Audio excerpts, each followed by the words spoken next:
All right, let's talk about modernism. And I'm not just talking about a new way to paint a picture or write a book. No, this was more like a cultural earthquake. It completely shattered the old world and basically forced artists to look at the rubble and figure out, okay, what do we build now? So let me start by asking you a question. And it's the exact same question that people were grappling with about a century ago. What do you do? What happens when the world, the one you thought you understood, just stops making any sense at all? Okay, so before we can really get the sheer explosion of modernism, we gotta rewind a little. We have to look at the world it blew up. And honestly, it was an era of like supreme confidence, a time when people really, truly thought they had it all figured out. So try to picture it, the late 1800s. There's this incredibly powerful shared belief that humanity is just on an upward escalator, right? You've got science, industry, empire, everything seems to be pointing in one direction, a better, more organized, more rational future. There was a right, there was a wrong. Everyone knew their place. Reality felt, well, it felt solid. And you know, the art from that time, it totally mirrored this feeling. The big style was called realism, and its whole job was to be like a crystal clear window. The artist was kind of like a reliable tour guide, showing you the world exactly as it was in a way that everyone could look at and say, yep, that's how things are. It was all about a shared objective truth. So, what happened? How did this super stable, confident world just fall apart? Well, it wasn't one thing. It was a series of massive shocks, one after another, that hit so hard that confident, orderly worldview just couldn't hold together anymore. It was like a 1, 2, 3 punch. First up, you've got massive industrialization. People are ripped from their old lives and crammed into these huge, impersonal cities. You can imagine the feeling of being lost, right? A total sense of alienation. Then, at the same time, you've got these bombshell ideas from thinkers like Darwin, Marx, and Freud, who are just dismantling everything people thought they knew for sure about God, about society, even about their own minds. And then, the knockout blow, World War I.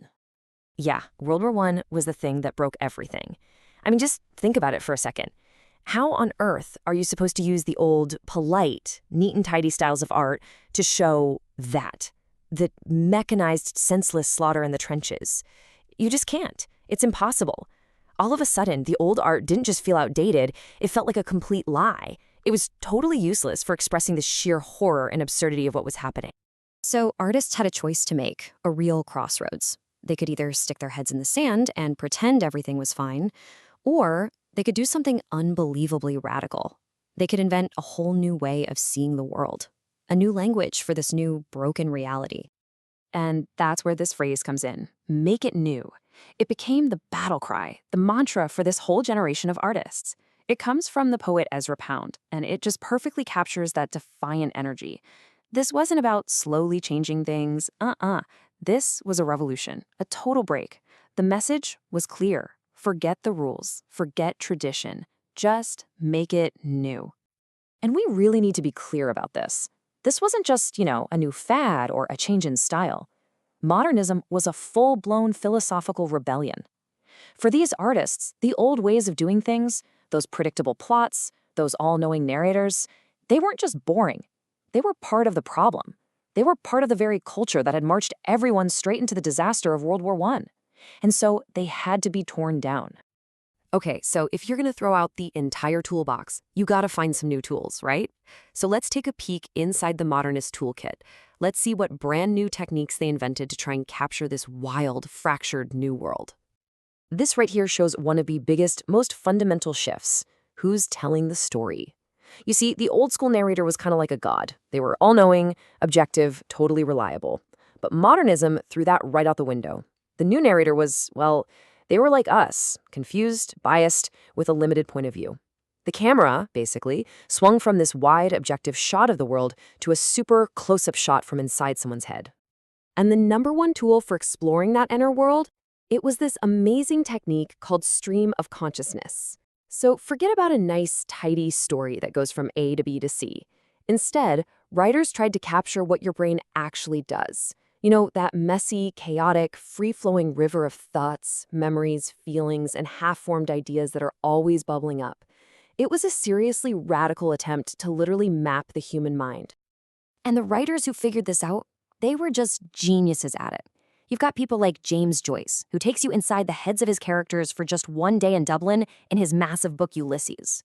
Or Virginia Woolf, who used this technique to show the inner worlds of her characters with this incredible, breathtaking sensitivity. They weren't just telling you a story, they were forcing you to live inside someone else's consciousness, to see the world from the inside out. And this quote, wow. This line from T.S. Eliot's poem, The Wasteland, just nails the entire modernist mission. These fragments I have shored against my ruin. Think about what that means. The world has collapsed, it's a ruin. All you have left are broken pieces, fragments of old stories, bits of history, flashes of memory. And the job of the artist is to gather up those broken pieces and try to build something. Anything. Some kind of shelter to protect you from the chaos. So, okay. This all happened a century ago. Why should we still care? Well, because the aftershocks of that modernist earthquake are still shaping the world we live in right now. Let's dig into that. When you boil it all down, modernism's biggest contribution was that it created a new artistic language for a new, complicated reality.